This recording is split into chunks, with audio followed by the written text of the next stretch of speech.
விஜய் டிவியின் cook with Comali season 6 ரசிகர்களை வாரந்தோறும் சிரிப்பிலும் சுவையிலும் மூழ்கடிக்கும் இந்த நிகழ்ச்சி தற்போது வந்துள்ளது மிக முக்கியமான கட்டத்துக்கு. Ticket to finale round. இந்த சுற்றில் முதலாவதாக ஃபைனலுக்குள் நுழைந்தவர் ஷபானா ஷாஜஹான். அவரைத் தொடர்ந்து ராஜு, லக்ஷ்மி ராமகிருஷ்ணன் மற்றும் உமேர் லத்தீப் ஆகியோரும் தங்களுக்கான இடத்தை உறுதி செய்துவிட்டனர்.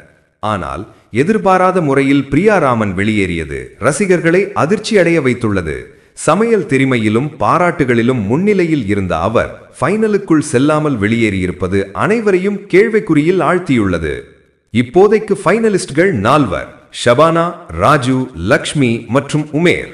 ஆனால் ரசிகர்கள் சொல்வது ஒரே ஒன்றுதான், ஜட்ஜ்களின் கனவு கன்னி ஷபானா வெற்றிக்கான முதல் வாய்ப்பாளர். குக்கு வித் கோமாளி என்பது ஒரு சாதாரண சமையல் நிகழ்ச்சி அல்ல. இதில் கலந்திருக்கிறது சிரிப்பு, சுவை, காமெடி, உணர்ச்சி, அசைவம், அழகு அனைத்தும். அந்த சினிமாவின் ஹீரோயினாக தற்போது பிரகாசிக்கிறார் ஷபானா. மற்ற போட்டியாளர்கள் அனைவரும் திறமையுடன் போராடி கொண்டிருந்தாலும் ஃபைனலே வெற்றி பெறப்போவது யார் என்ற கேள்விக்கான பதில் ரசிகர்களின் மனதில் ஏற்கனவே எழுதப்பட்டுவிட்டது போல தெரிகிறது.